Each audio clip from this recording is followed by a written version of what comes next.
Hi everyone, and welcome to today's video where we're going to be doing a guide for Poland for EU4 1.33 France. So Poland is a nation located in Eastern Europe. It is one of the most popular and one of the most powerful nations at the start of the game in 1444, and as time goes on, by unlocking our most powerful national ideas later down the line, and by forming the Commonwealth and conquering and subjugating everyone and everything around us, we're only gonna become more powerful. Sure, Poland does have a slow start, it's not that rich, and we're not gonna be expanding that much militarily, but like I said, later down the line, in about 50 or 60 years, Poland is gonna be the most unstoppable nation in the world, especially in the hands of the player. By using this guide, you will be subjugating Lithuania, Hungary, Bohemia, some smaller nations around you, conquering Novgorod, conquering Muscovy, conquering the Ottomans, and even pushing into the HRE and dominating Eastern Europe, maybe the entirety of Europe, or maybe even the entirety of the world. And before we begin, if you enjoyed this video, don't hesitate to leave a like, it really helps out a lot. And if you want to see more guides or more EU4 videos in general, definitely hit that subscribe button so you don't miss out on anything. Let's take a look at what we need to do as Poland. Alright, here we are as Poland. This is our situation at the start of the game. We got two armies right here, a couple of forts. Our capital is in Krakow. We do have 3 merchants, and we do start off with a monument, the Krakow Cloth Hall in Krakow, which gives us some trade-related bonuses. At the start, we also start off in an interregnum, meaning we don't have a ruler or anything like that, so we can't declare wars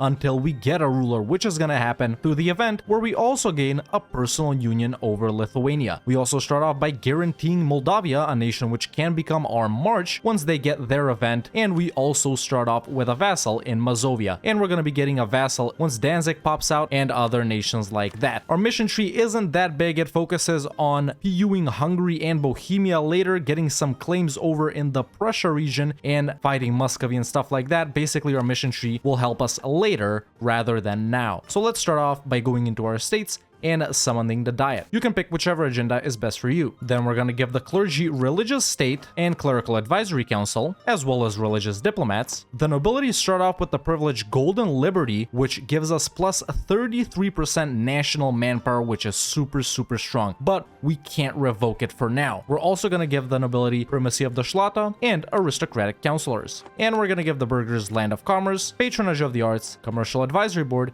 and indebted to the burghers. And then we're gonna seize land. Since we're not gonna be conquering that much land ourselves, we're not gonna be getting crown land back super quick, which is detrimental to our local autonomy. So whenever you can, make sure to lower autonomy. Next, it's time to hire some advisors. Get whichever level 1 admin advisor you want, get a diplo rep or improve relations level 1 diplo advisor. I don't have either of them, so I'm just gonna get the spy network guy, and get a morale or discipline level 1 mil advisor. I once again don't have any of those, so I'm gonna get this reinforced speed guy. Then we're also gonna pass the Advancement of Religion Act, and it's time to get some allies. You should be able to ally Austria right from the start. This is possible in 99% of the games, so we are gonna do that. We're gonna send Austria an alliance offer immediately. Since we're already guaranteeing Moldavia in the hopes that they pick us for the event, we're gonna royal marry them and ally them as well. We want to have good relations with them. I don't know if that increases the chance of them picking us instead of them picking to remain independent or picking Hungary, but you can still get your relations going with Moldavia. And now it's time to set some rivals after we've allied Austria, because we are gonna rival Hungary to make sure Austria doesn't ally them, or hopefully that will help us out in that regard. We're also gonna rival the Ottomans and whichever other nation you want, maybe someone like the Teutons. Then we're gonna go into the Show Diplomatic Feedback tab and set some provinces of vital interest. We're gonna set these 3 provinces that the Livonian Order owns here so that Lithuania can spy on them, and also these 2 provinces over here that Novgorod owns, so once again Lithuania will spy on them. And we're also gonna set all of Crimea's land as provinces of interest. So these provinces right here. All of this is in the hopes that Lithuania builds a spy network on them once we PU them. And now it's also time to get your armies together in Krakow. You can also turn off your forts and lower army maintenance to start making some money. And it's time to wait for the event where we get a ruler and PU Lithuania. In the meantime, you can also start spying on Hungary. And you can also start improving relations with Moldavia. Once your army is in Krakow, it is time to reorganize it. Sure, we are gonna get lots of cavalry bonuses later, but for now, 6 is too much cav. So we're gonna delete 2 cavalry regiments and construct 1 infantry regiment. So 16 EU4 for now. And this is the event, the successor of Vladislav III. You can get it around this time. It usually doesn't take too long. The most you're gonna wait is like 4 or 5 years in my opinion. And of course we are gonna choose the first option where we're gonna make Lithuania a junior partner and get the unique elective monarchy government type. Don't appoint a local noble. This 663 guy isn't worth it. Trust me. And there we go. This is the second event, elective monarchy in Poland. We trust the same, and basically we get a unique government form and form a personal union with Lithuania. This is the unique government form, the elective monarchy. We gain -1 unrest, plus 25% income for vassals, plus 100 gov cap, and -30 max absolutism. You are probably gonna get rid of this later down the line when absolutism comes around, but that's about 150 years away. At this point, Lithuania can start spying on these nations around us that we set their provinces as provinces of interest. And because we can declare war, we will be waiting for Lithuania to build a spy network on one of these 3 guys right here so we can fight them once that happens. But now it's time for some more waiting for the Moldavia and Danzig events. At this point, if you want to, you can enable the Enforced Religious Unity State Edict in the state of Red Ruthenia, and maybe you've even hired a missionary strength advisor, in which case you can start converting some of these provinces. It will take a while, but it's cheap, so why not? Of course, you could force Orthodox zealots to spawn as well and flip to Orthodox if that's what you want. But I do think Poland is sort of meant to be played Catholic, but it's totally up to you. And this is the event, support for Roman of Moldavia, which means Moldavia have either gotten or are about to get the event where Roman here pops up. Now, I don't know if these options affect the outcome on what they choose, but I suggest choosing Fund Roman's effort with coin. So let's see what happens after we support him. And there's the second event, Roman of Moldavia's invasion. Excellent, and Moldavia has chosen to become our march. The probability of this is pretty high. They do choose Poland around 75% of the time, and just like that, we've got Moldavia as a march. If this didn't happen for you, if they chose to remain independent, in that case, you should break your guarantee and everything else with them and then fight them. Or if they chose to become Hungary's march, which happens sorta rarely, we'll still fight them along with Hungary. But once you have Moldavia as well, you can set Wallachia's provinces as provinces of vital interest as well, so Moldavia spies on them and we can fight them as well. By this point, Lithuania may have built a spy network on one of these 3 nations. Let's check. In my case, they haven't built one on Crimea, they haven't built one on Novgorod, and they have actually built one on the Livonian Order. But of course, we do have a truce with the Livonian Order, so I still need to wait in my case. In your case, if you can, maybe you should declare on Crimea if they've spied on them. Or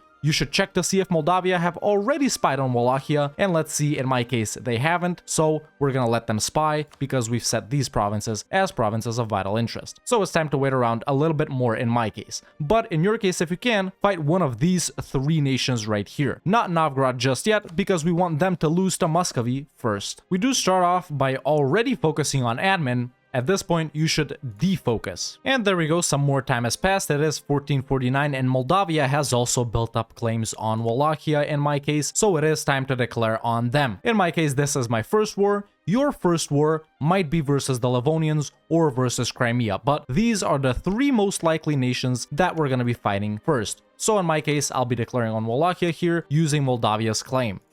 They probably won't have any allies or any strong allies. It's a walk in the park. If something like this happens, where Muscovy takes Novgorod's border provinces with Lithuania, don't worry at all. It's not a big deal if we can't attack Novgorod through Lithuania's claims here, because we'll be getting a border with Novgorod ourselves if something like this happens. If there's no way for you to get a border with Novgorod, basically if Muscovy have taken all of these provinces here, then don't worry, it's fine. We'll just be doing that later. And once the war with Wallachia is done, you're simply gonna transfer everything to Moldavia and give everything to them, because we are gonna be expanding ourselves elsewhere, and that's it. Just full annex Wallachia, but give everything to Moldavia and take all of their money.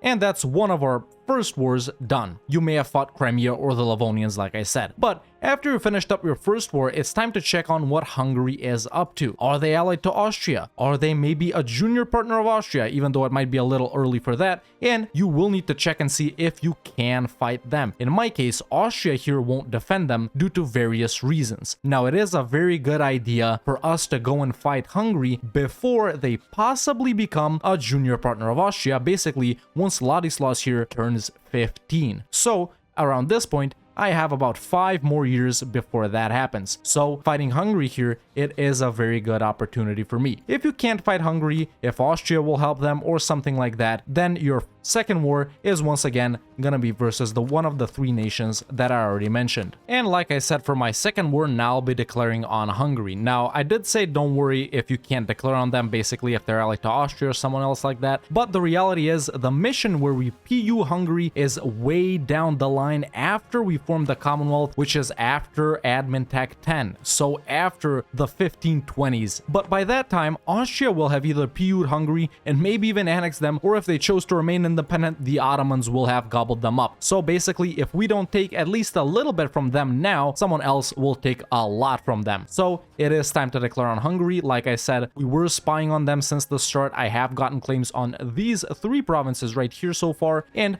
I'll be declaring on them for the conquest of this province right here. And there we go, a couple of years have passed and I've almost 100%ed Hungary, so it is time to peace out. And in this first war versus Hungary, here's what I recommend that you take. Of course, we are gonna take the most important province here, which is the gold mine in Hant over here. It'll boost our income in the early game drastically, so that's definitely something we have to take. I also recommend taking the fort in Temes over here, so you can gain a border with Serbia and Bosnia, which actually don't exist in my case. Hungary has eaten half of them, and Albania and Ragusa have eaten the other half, but take Temes to border these guys. I'm also gonna take this down here so I can border Albania and basically prevent the Ottomans from pushing into Hungary as well. That's another reason we want to take this province, to block off the Ottomans from Hungary. And I also recommend taking this province right here so we can gain a border with Croatia and maybe even Bosnia and Herzegovina if they still exist. So something like this for your first war with Hungary. We don't want to be too aggressive here since we're going to be fighting other Catholics as well. And I also recommend humiliating them if you can, and taking some money and war reps too if you can. So these 4 provinces up here are a must, along with Temes, and this is what I'm also gonna take in my case. And that's our war with Hungary done. This is probably gonna be your second or third war if you even do it at all. But now it's time to chill a bit, fight some of the nations that we haven't fought, and still wait for the Danzig event. By this point, 10 years might have passed, in which case you will start annexing Mazovia.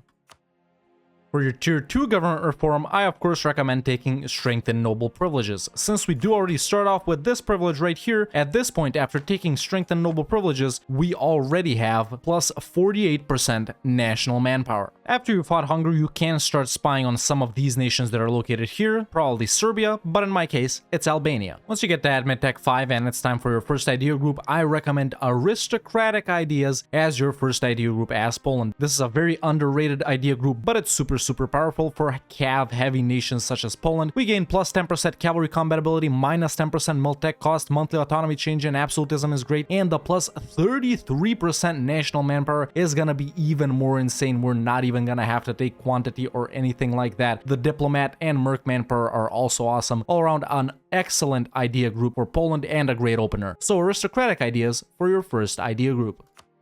Of course, once you finish scoring these provinces over here, you are gonna wanna make Slovakia a state and activate the Encourage Development State Edict to dev Hunt up to 10 production. Once you've chilled a bit, it's time to continue with wars. Like I said, by this point you fought one of these 3 nations over here and maybe Hungary, but now in my case it's time to fight the Livonians. You may have fought them first. Of course, Lithuania will have built up claims on them by now. They have claims on all 3 provinces that I set as provinces of interest, which is excellent, and we will be declaring war on them for the conquest of Goldingen right here. 99% of the time, these will be their allies, Riga and the Teutons. You can try and co-belligerent some of them. I am gonna co-belligerent the Teutons because I do want to take 2 provinces from them in this first war before we get the Danzig event. So it's time to declare for Goldingen. And we can see in my case here that Ladislaus is the ruler of Hungary, but Austria still has Frederick here, which means as soon as Frederick here dies, Hungary will become a junior partner under Austria, so that's why it's good that we did this before that happened. Once you've beaten up the Teutons enough, I recommend taking Kulm for yourself and giving Memel to Lithuania, and that's it. After that, just peace them out.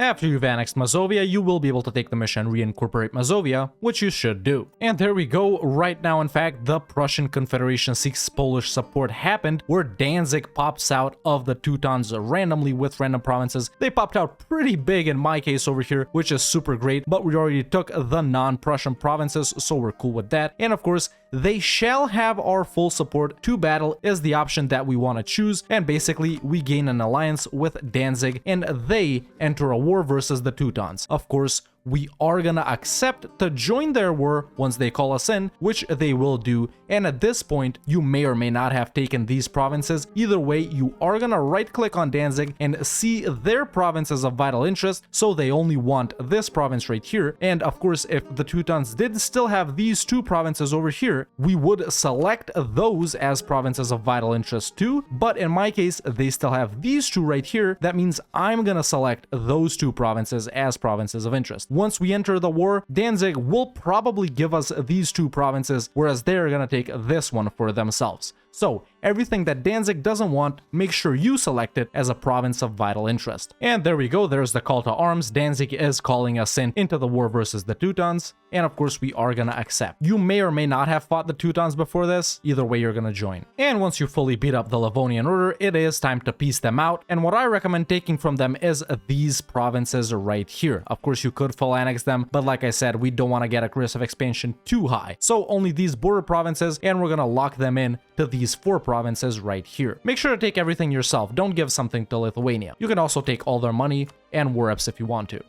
And that's our war with the Livonian Order done. At this point, if Lithuania hasn't been able to spy on Novgorod, you may be able to do so if they still have a coastal province. In my case, that is the case, so I will start spying on Novgorod. And there we go, Danzig ended their war versus the Teutons. They took every Prussian province there is. They didn't give me anything over here because it has been occupied by Stettin. But now, we can also take the mission the Prussian Confederation, where Danzig will become our vassal. And boom, our rule shall be benevolent, and there's the entirety of the 2 Prussia areas for free as a vassal. Of course, you could integrate Danzig, or you could hope they become Protestant or Reformed later on so they can form Prussia and you can have a vassal Prussia. But you do need to know that if you do get Prussia as a vassal, they can still become a junior partner under Brandenburg if Brandenburg still exists. So Brandenburg can basically steal a vassal Prussia away from you and there's nothing you can do about it. I personally recommend annexing Danzig since AI Prussia, it's never strong. And of course, once you do get a spy network going on Novgorod, or maybe even if you'd had one already from Lithuania, it is time to declare on them. Of course, this will be happening after Muscovy have already fought them once, so they will be smaller. But like I said earlier, if you don't have a border with them and you can't fight them, don't worry at all. But by this point, you probably have Moldavia and Wallachia, you've probably fought the Livonians, you probably have Danzig, and you might have even fought Crimea. So our game should look a little similar, even though we might not be doing the wars in the same order. So now I'm going to be declaring on Novgorod over here for the conquest of Neva, the only province that I've claimed. They won't have any allies or any strong allies.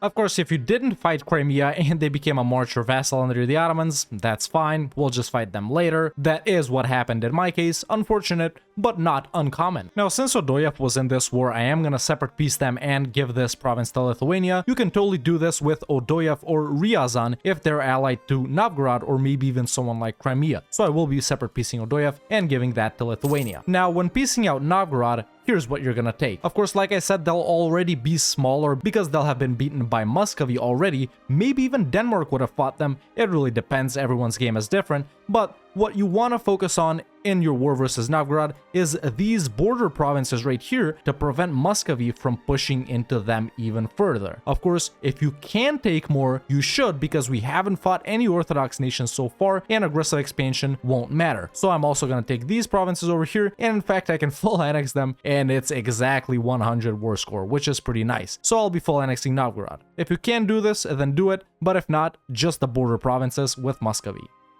And that's our war with Novgorod done. This is another possible war, just like the one with Hungary, and not a necessary war like the Danzig, Livonian, and Wallachian wars. Of course, your lands might be disconnected, just like mine over here, but I did build 4 transports in preparation for this. After you've annexed Mazovia and of course stated the state of Mazovia, you will get the decision to move your capital to Warsaw, which you should do. Now, if you're still allied to Austria and Bohemia hates you, there's actually a super high chance that Austria won't defend Bohemia even though they're part of the HRE. That is the situation over here in my game. So if you can declare on Bohemia, maybe you should. You do want to be careful of high aggressive expansion since these provinces are super high dev over here. But there's Bohemia too, another possible war along with the Hungary and Novgorod wars. So if you do have an opportunity to declare, you can go for it. Once you embrace the Renaissance and take the mission Polish Renaissance, you will get a super unique advisor, which is Nicholas Copernicus, a level 3 admin advisor for production efficiency that's 75% cheaper. You gotta hire this guy, man. I love unique advisors. Once your truce with the Livonian Order is up, it is time to declare a second war versus them. Of course, if they still exist, they might have been gobbled up by Denmark or Muscovy or someone like that by now, but don't worry if that happens, you're just gonna fight those nations later on. But at this point, we are gonna declare on them, and in this war, we're also gonna be annexing the nation of Riga, even though we won't be co-belligerenting them. Of course, it's super annoying to fight all these OPMs, which are in the Hanseatic League, so we will be full annexing them without co-belligerenting them. For your Tier 3 government reform, I recommend taking centralized bureaucracy. And like I said, once you beat the Livonians and Riga in the second war, we're gonna be full annexing both of those nations and taking all of their money. For your second idea group, I recommend taking Diplo or Influence ideas. We are going to be playing the diplomatic game pretty heavily. We're going to have lots of subjects the entire game when we're pushing into Muscovy, into Scandinavia, and dismantling the Ottomans and popping all those vassals out of them. So both of them are all around great idea group picks. I do recommend Diplo slightly more because we'll annex these nations faster due to the high Diplo rep, and of course the minus 20% province war score cost will help us expand all that quicker. And we may even be able to rack up a few PUs with the lowered impact on stability from diplomatic actions. So Diplo or Influence, it's up to you. I recommend Diplo slightly more. And because the PU between Austria and Hungary didn't happen, Ladislaus died before Frederick, which is super funny, but of course it can happen. It's about 50-50 if Hungary fall under a PU under Austria, so because they're still independent and Austria still won't defend them, because they like me so much, I'll be declaring on Hungary once again to wipe out even more border provinces and possibly encircle them inside my borders, so I'm the only nation left that can actually fight them. So I'll just declare for whichever province I have a claim on, this one right here, and I'll call on the Pope to help me out. This is another possible war, not necessary at all. At this point, you can also convert Lithuania's provinces if you've chosen to remain Catholic.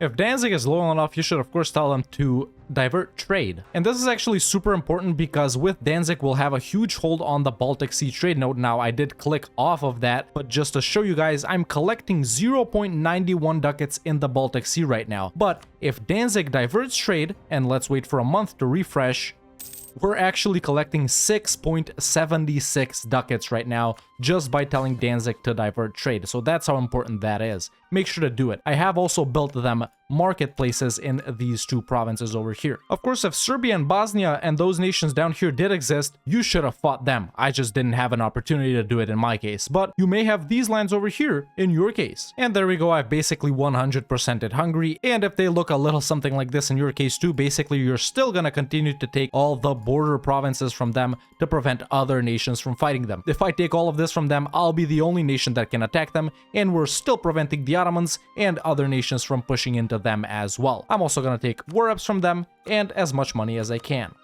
And that's my second war with Hungary done. You might think we want to keep Hungary alive so we can PU them, but like I said, that's way down the line, and it's way better for us to just conquer them rather than wait for that PUCB. At this point, you can revoke Moldavia's March status and start annexing them, or you could even start annexing Danzig. Or of course, you could hold off on doing that until you finish Diplo or Influence. And by around the 1480s, your game should look a little something like this. Basically, we started off as Poland and waited for the event where we get a personal union over Lithuania, and we waited for the event where Moldavia becomes our March, and of course at that point we also get a ruler which enables us to declare wars, and after that point is the point where we start expanding. Of course, you should have fought Wallachia and fed that to Moldavia like I said, and after that maybe you had the opportunity to declare on Hungary, maybe you didn't. It's totally fine if you didn't fight Hungary, and by fighting Hungary we got the gold mine in Hunt, and also possibly established a border with the Balkan nations over here, Serbia, Bosnia, Herzegovina, Albania, all of those guys, and you may even have these regions as well, even though I don't. You may also have a second gold mine over here in this province, and maybe you fought Hungary more than once, in which case you've also established a border like I have right here and completely surrounded them to prevent the Ottomans and Austria and Bohemia from pushing into them and leaving them all for ourselves. In the Eastern Front, you may have fought Crimea. I didn't do that in my case because they had some strong alliances and now they're a vassal of the Ottomans, but in your case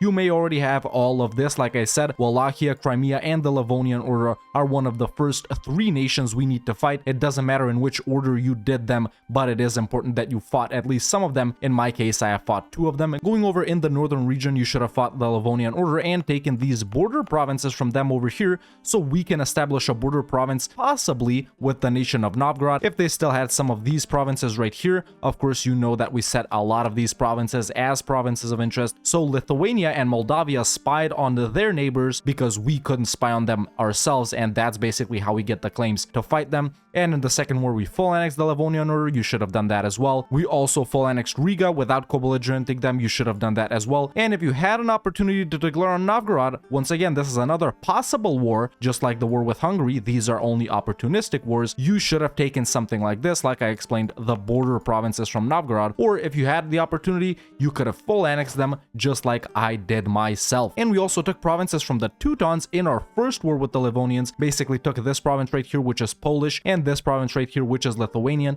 And then we waited for the Danzig event where Danzig pops out. We ally them, they fight the Teutons, call us in, and then Danzig will simply be able to full annex the Teutons very easily, and we gain a vassal in the area of Prussia. And of course, like I said, you could wait for them and let them possibly convert to Protestant or Reformed and let them form Prussia if you want to subject Prussia. But of course, like I said, they can still become a junior partner under Brandenburg even though they're your vassal, because that is what happened historically. Like I said, I recommend annexing Danzig. AI Prussia is never strong. Sure, it's good in the hands of the player, but not in the AI. And of course, you can revoke Moldavia's March status as well and annex them too. You could wait to finish Diplo or Influence before you do that, or you can do it while you're doing them. It's totally up to you. And like I said, around this point, your realm should look a little something like this. The reason we're fighting Hungary is, like I said, because we're gonna get the PU-CB on them so much later in the game, basically after we form the Commonwealth, after Admin Tech 10, and it's much more worth it to fight Hungary, in my opinion, rather than wait for them to get PU'd by Austria or gobbled up by the Ottomans. Of course, later down the line, once you conquer Silesia and get all of the Hungarian provinces, you will get a restoration of Union CB on Bohemia as well. You might want to be careful with that, but like I said,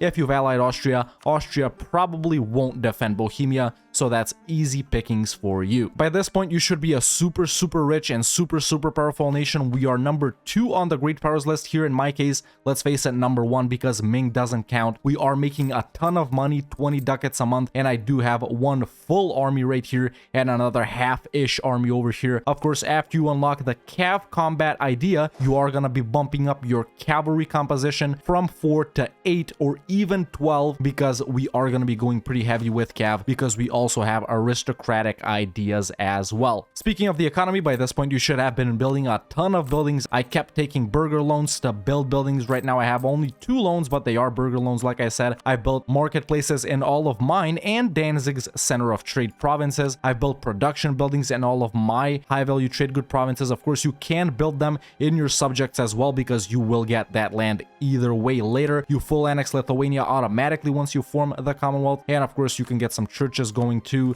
some army buildings as well. It's totally up to you, but you know, workshops and marketplaces is king. And like I said, don't forget to set the merchant that collects in Krakow at the start of the game to instead collect in the Baltic, and make sure to tell Danzig to divert trade to you. Like I showed you, we went up from 1 ducat to around 7.5 ducats right now. Like I said, for our first idea group, we took aristocratic, and for our second, we took diplo or influence. For your third idea group, I recommend taking quality ideas to buff up combat ability even more infantry combat ability. We do have it over here. Even more cavalry combat ability. We got it over here, and we're gonna buff up our artillery as well. Another 5% discipline. We already have 5 over here, and we could get some nice naval bonuses as well to help us versus the Kalmar Union and even the Ottomans later down the line. So aristocratic, diplomatic, quality, and then for your fourth idea group, I recommend trade or economic, one of those two. And after that, it's pretty much up to you. You can go full Polish Space Marines, go offensive, defensive, quantity. We don't really need quantity. We get manpower from here, manpower from our ideas, manpower from this privilege, manpower from strengthening noble privileges. You won't really be struggling with manpower as Poland. And like I said, because we aren't expanding that much in the early game, we might get increased local autonomy from a lack of crown land. Don't forget to lower autonomy whenever you can. Basically, keep checking every 20 years to see if you can lower autonomy,